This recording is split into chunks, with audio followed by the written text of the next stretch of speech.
And there's some romances that have happened, and we kind of joke that this is all going to turn into a dating website one day, but dating through death. Yeah, it's like that's the long-term strategy.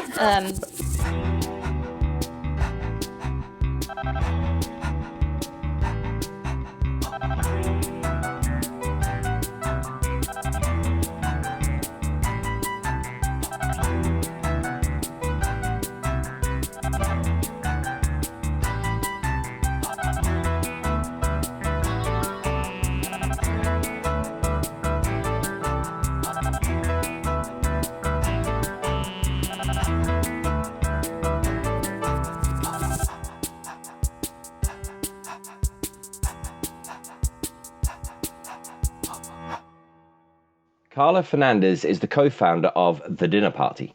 The Dinner Party is mostly made up of 20 and 30-somethings who've each experienced significant loss, who connect around dinner parties to talk about it. The topics that fuel these dinner conversations dive into long-tabooed death and grief territory, where the diners use their shared experiences as a springboard toward living better, bolder, and more connected lives. These dinners are held in cities like San Francisco, Washington, D.C., and New York City, with plans to expand to other cities throughout the world. In this episode, we talk with Carla about how the concept of these dinner parties came about, what happens at them, how they change and support people during and after loss, and how people build very powerful relationships from them. Please support the show by liking and sharing this episode on social media, and to make sure you don't miss out on any future episodes, please sign up for our newsletter at deathhangout.com. Now, get ready for this episode, from conversation killers to conversation starters. the first thing. I mean, I did look at your website, the dinner parties. I mean, I love the concept and the idea. I suppose the one line I picked up on, and which is definitely of interest to us, is this is obviously a dinner parties where people come together, people who have suffered some kind of loss, and they get together.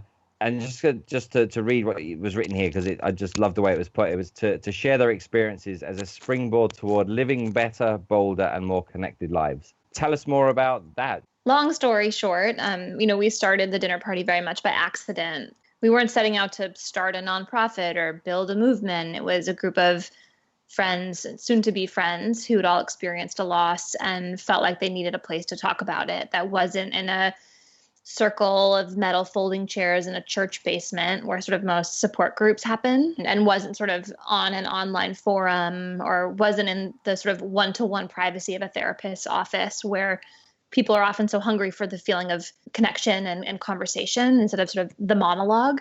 So a group of people got together who'd all experienced loss of a parent and had a potluck dinner, and in a way that felt very much like a social experiment, sort of tested out this idea of what if we really sat down and committed to talking about it and not doing the thing we'd all gotten so good at, which was avoiding the subject. My dad had died about 6 months earlier from cancer, about a year-long battle. And it was the thing that was always on the tip of my tongue, but the thing that I never thought that I could really bring up to people because I didn't want to make them feel uncomfortable. And so we'd gotten really good at omitting it from conversation. And I think the point about, conversations about grief and loss as a springboard to living better lives, there's so many lessons. I know that you guys are obsessed with this idea too. There's so many lessons in looking at your own mortality. And when we lose someone we love, it opens up this door to sit with those questions in a way that isn't just intellectual, but is really sort of real and embodied and urgent. And I think because we, at least in the US, we live in a culture that's quite death denying, and it's hard to talk about grief. It means we throw the baby out with the bathwater, and we don't get the chance to sort of unpack the life lessons that are in it. I found when I went to some more traditional grief support after my dad had died that a lot of the conversation was really just about the short term. The tone felt just sort of, the conversation that was invited was more about the sickness and more about sort of the sadness. And I felt like I had so many other emotions that I was sitting with related to his loss, but that there wasn't really a place in the conversation for the other elements, the sort of the joy, the wonder, the beauty, the mystery. So a lot of sitting down to our first dinner was creating a space where we could open up a bottle of wine and talk about those other elements of it too. And not to silver lining or sugarcoat it, but to recognize that there's a whole spectrum of emotion that can come through. And there's such beauty in being able to sit with the sadness and the darkness, but then also the sort of the wonder and the light. it's to go through that transition, isn't it? There's so much of it is, as you said, like those kind of groups. It's about, let's just help this person get through this bit as quickly as possible so they can move on. Yeah. You said, but there's so much more in there. There's so much more going on. And again, what we were trying to do is it's to make that an everyday thing, so that consciousness, and then we can use moments like that to build on that, rather than it being a shock, something that we just try to get past, rather than integrating it into our lives as learning, as you said. There's great support for people who are acutely grieving. A lot of grief supports for people who are 1 day to 1 year after a loss. And oftentimes, a lot of people that we talk to, that year is mostly just shock. And a lot of the sort of unpacking and grieving doesn't happen until after that. However, we have this cultural understanding that after a year, like, you should be good. This idea of getting back to normal, about returning to some sort of status quo. And so there's a lot of people who 5 years later, 15 years later, maybe when they're going through some life milestone of their own, like having a child or getting married or moving out of their home, that's when they start to really reflect on their experience with loss in a different way, and yet don't feel welcome in sort of a more traditional grief support setting. So a lot of the people who end up coming to dinners, it's been many years. And it's not that they might not even be identifying as acutely grieving anymore, but that experience is still woven into their story, and there's still a hunger to be able to unpack it. I was curious about the process, actually, about these dinners, parties, right? How do you organize that? What happens in there? The kind of full flow user journey, to use a technical term. User experience. The user experience. We did our first dinner 7 years ago, and for the first few years, we were just sort of trying to perfect what happens at the table. And then the last few years have been really focused on how do we get the right combination of people to the right tables. And really what we do now is HQ, the dinner party HQ, is almost really a matchmaking function. We'll hear from a handful of people in the Bay Area who, for example, who've all experienced loss, are looking to join a table. We find someone in that group who we think has the potential to be a host, who can both sort of lightly facilitate the conversation and also be the organizer, the person who's figuring out who's bringing what on the potluck sheet. We look at different factors to understand what we think would make a good connection between a group of people. We look at people's ages. We look at what do they like to do on the weekends. We're looking at really, at the end of the day, building groups of friends. And that's what really this is about, with grief as an experiences of loss as sort of just the entry point to real conversation and the topic that lets people drop their guard. So then we'll introduce a table full of people. The host will help kind of organize the first gathering. It's always a potluck. So people bring dishes, and oftentimes food is sort of the way to start the conversation about the person that you've lost. We love kind of going in on a slant like that. So nice. And then the host will say a few guidelines that we have and generally just kick off the conversation. Everyone goes around, and this is the only time that there's sort of one person goes after another, but people will introduce themselves. They'll introduce the person who they're representing there that night, so who they've lost. And then our favorite question is this one of, where are you at right now? I think it's very easy to sort of replay the same autopilot speech you've told 100 times when someone asks you about someone that you've lost. We're really interested in, like, that's great, and what happened this week that maybe brought up that feeling, or what's going on at work or in relationships, or seeing people as whole people, and their story of loss as being maybe what brought them to the table, but not the only thing that is worth talking about. And then after that, it's just a free-form conversation, and always there's this beautiful alchemy that happens where there'll be some, we don't go in with an agenda or a curriculum, but there's always some theme that's on people's minds collectively that we end up sort of steering the conversation into. So if it's around the holidays, we might talk about how is it to go home when that person isn't there. I've been to dinners where we talk about how do we manage other family relationships that may have changed after the loss of somebody, or what do you say on a first date when somebody asks you what your parents do? Do you talk in the past tense or the present tense? And all these sorts of like very practical, very soulful conversations that we never really get to have otherwise, but that people find really helpful. And then people eat and do the dishes and head home, and a couple of days later start scheduling the next dinner, because there's always a sense of like, cool, let's keep going. And then we're sort of here working behind the scenes to support the hosts as they continue to convene their tables. I know you can have groups outside of this, but your main focus is people in their 20s and 30s. Just what was the I suppose the rationale behind that choice? That's one of the most controversial things on our website, and it's something that we've we've sat with a lot. Initially, the age thing was because we were in our 20s and 30s, and it was organically spreading through our friend circles, and that's who was hearing about it. We later realized that in the grief support world, there's settings that feel more comfortable for people of an older generation, so more traditional support groups.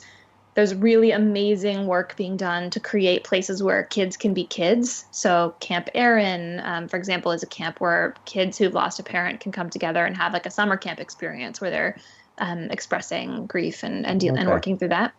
But there really wasn't anything that most 20 and 30 somethings were like, yeah, cool, that sounds fun. I'll spend a Thursday night doing that. So the dinner party setting, the peer-driven environment, the fact that we curse on our website and don't handle any of this too preciously, I think filled a need that people in that age range were really looking for. So that makes a lot of sense, actually. It's I mean, just as you explained it there, it's like, well, yeah, absolutely. It is a section that I suppose people in that age group are almost expected to.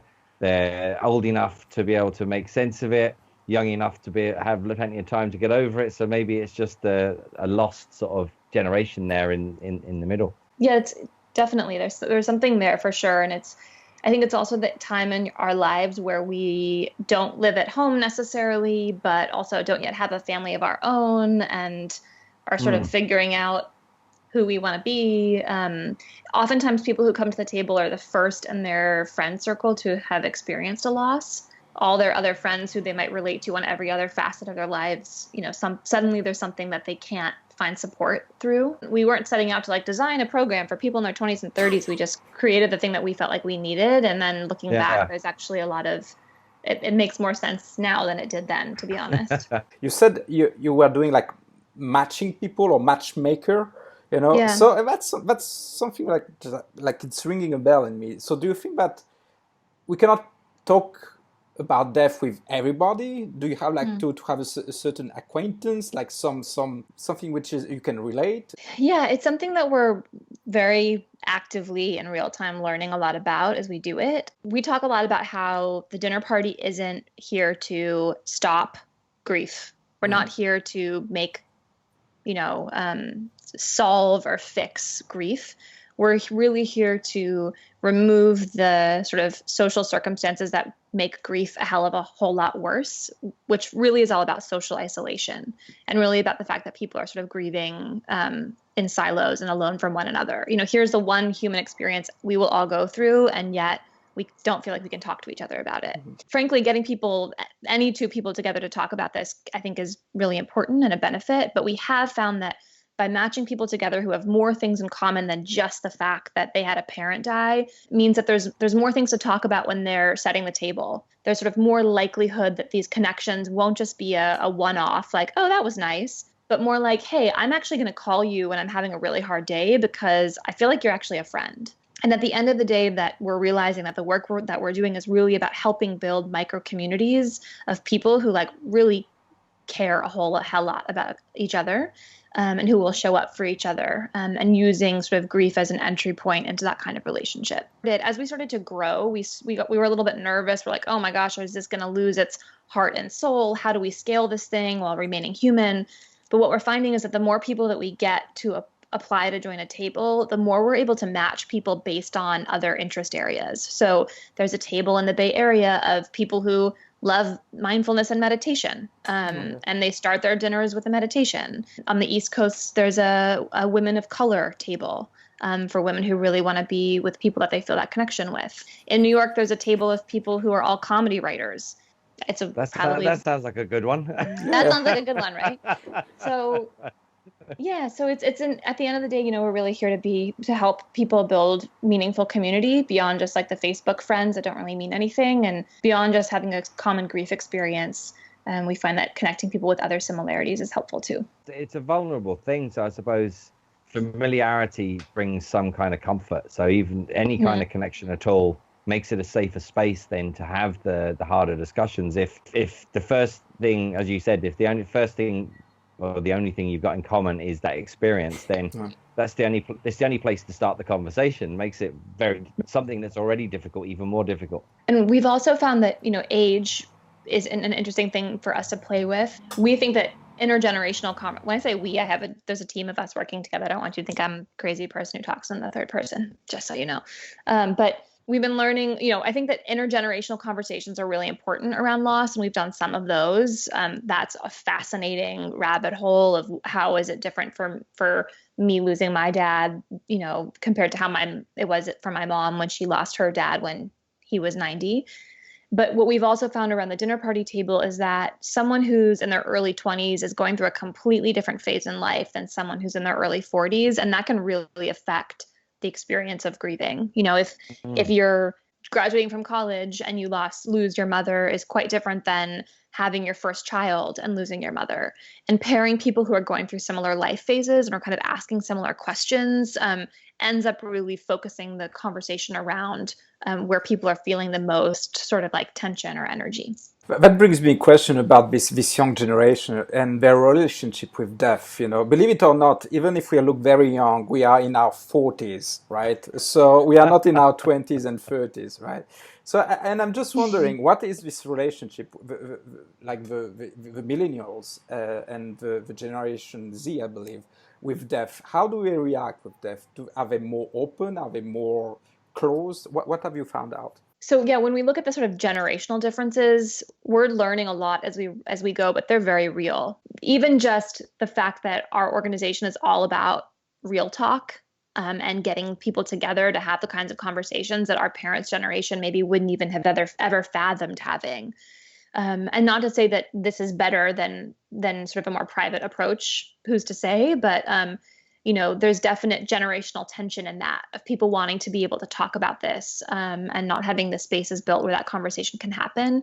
Another big generational trend that we noticed is sort of this distrust in institutions. And we're seeing this across all of culture right now in crazy ways. But, the sort of more institutional way of receiving support that older generations might have been comfortable with, we find that younger people immediately write it off. What the dinner party is all about is this sort of peer-to-peer, non-institutional, grassroots way of finding people, connecting, which we're finding is really resonating with people. And I do think that, you guys are a part of this. It feels like death in the last 4 or 5 years has sort of been trending. Like we're finally paying attention to it and looking at it. And there's an interesting innovation happening in it, and people are working with it in new ways. And, for so many different reasons, for policy reasons, for, the boomer generation coming in, and there's so much work that needs to be done in this area. And so it's interesting seeing how that kind of cultural trend is also making people reflect differently on their own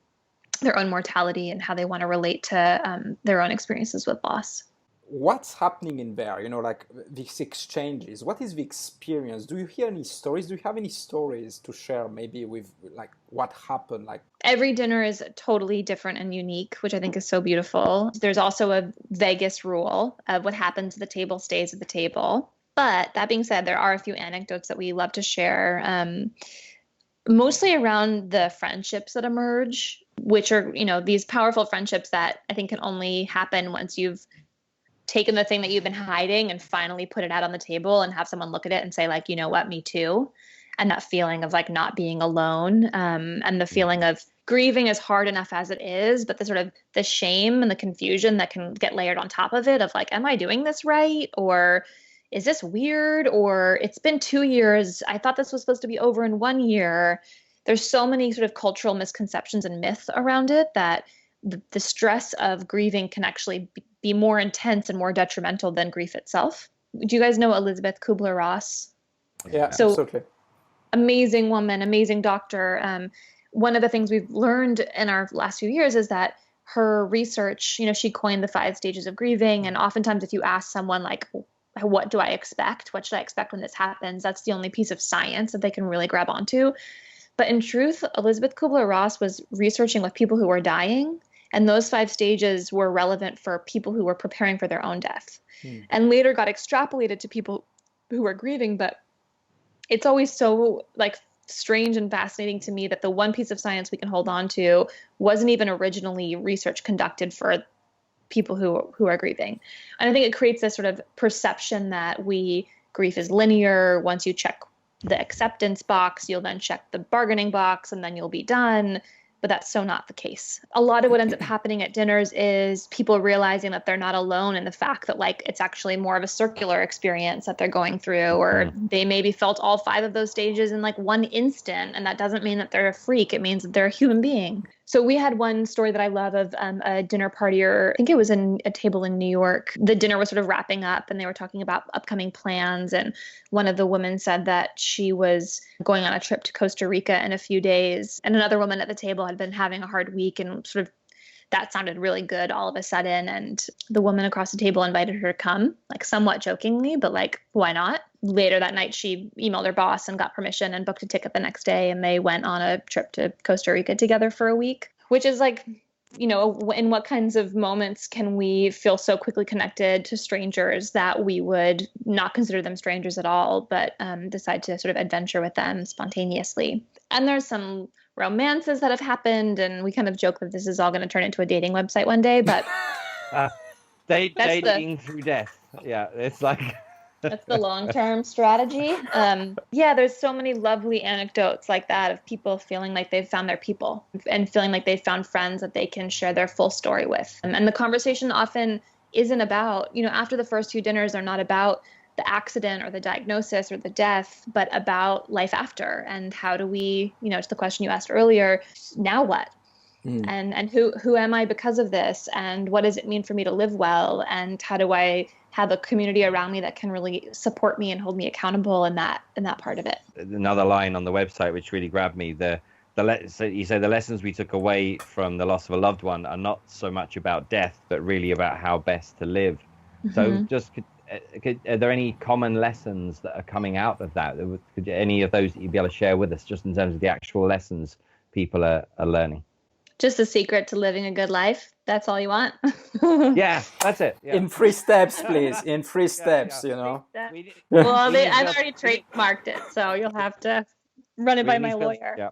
Just so we can put it in the list blog post. No, just kidding. No, just any of those lessons that come out. That I find that very intriguing. What comes up for me as you guys ask me is it's always this feeling of like, in the moments where we feel like we are alone, and in the moments where we feel like we're really damn weird and what we're going through is really hard, the tone that the conversations at the dinner party table often hit is this, and I've mentioned this before, but this feeling of like, I know what you mean, and this feeling of normalization, and this feeling of the stress that we feel because we think we're so alone. We're actually not alone at all. And there's something, you know, that's not like a 3-step process towards living a better life, but it's what it really is a feeling of we're more connected than we thought we were. And we can take these conversations that have sort of been swept under the rug and have been sort of gnawing away at our hearts. And by admitting that they're there, there's sort of instant relief and connection that can come through that. And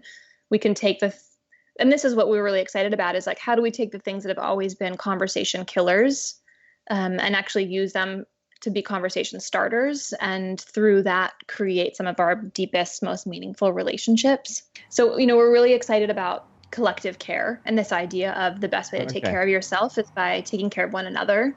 And that through the connection that's happening around the dinner, that's where some of our sort of deepest healing and deepest magic can come from. So it's not like I'm going to go and do my private practice and go through my 5-step secrets to living a better life, but it's really about through communion and through breaking bread and through building relationships that we can, you know, find sort of the anchoring that we're looking for. It is interesting, the conversation around death, but and around dealing with loss, but everything you just said there, that can be applied to all of our difficult stages of life, whatever those difficult stages may be. And I think that's the beauty of it. One of the things we're playing around with right now is how can we take the format that we've been developing for these dinners and really introduce any kind of tabooed topic onto the table and connect people around anything that might make them make them feeling isolated and see what happens. So we've been doing some experimentation around connecting people who've experienced other forms of loss. So not just death loss, but divorce, pregnancy loss. We have a pet loss table, which before I got a dog, like I thought sounded silly, and now I'm in full support. So yeah, I think at the end of the day, this is really about taking the things that make us feel alone and connecting people who've all had a shared similar experience and seeing what kinds of meaningful relationships can come out of that connection point. Excellent. I think we got it. Thank you, Carla. Sorry, I feel like I blabbered a little bit, but absolutely, no, it's all good, all good. And you should explore this dating thing. What do you think? I think it's awesome idea. You know. You guys know any investors? If we weren't so poor ourselves, we will invest for sure. But we're working right now on a new website that's going to allow people to match more quickly with tables. And that's sort of in the back of our heads. We're talking to Bumble, this technology company right now, their dating website. Yes, I've heard of them, yeah. Sort of like they're Tinder-esque. But anyways, I'll keep you guys posted. We can come back on the podcast when we've launched our dating website. Do you have any plan to expand to other countries, or is it only the US thing? We are in 7 countries. And we've been like very just demand driven. So for example, we heard from someone in Dublin this week who wants to host a table. So we're like, okay, great.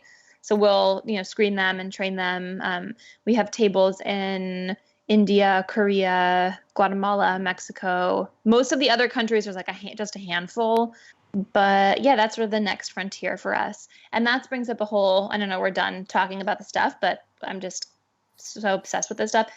It's so interesting to me. We're starting to learn sort of regionally and country to country what the different themes are that people are talking about at dinners, and sort of where do conversations about grief and loss go when you're in New Orleans versus New York versus London. Oh, wow. So one of the we have a lot of dreams and ambitions for where this is all going, but as we sort of collect data from tables around the world, I think we're going to have a really interesting way of understanding how do different places think about and relate to grief and loss, given local nuances.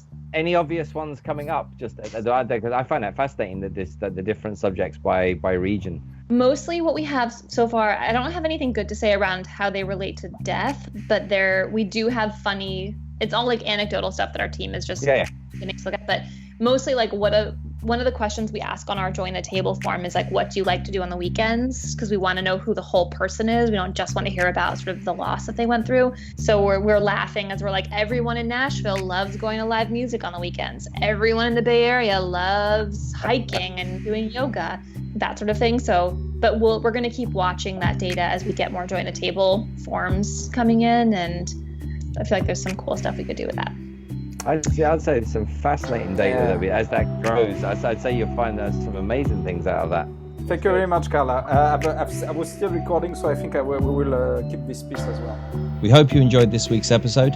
Again, please support the show by signing up at deathhangout.com or clicking on the subscribe button on your screen.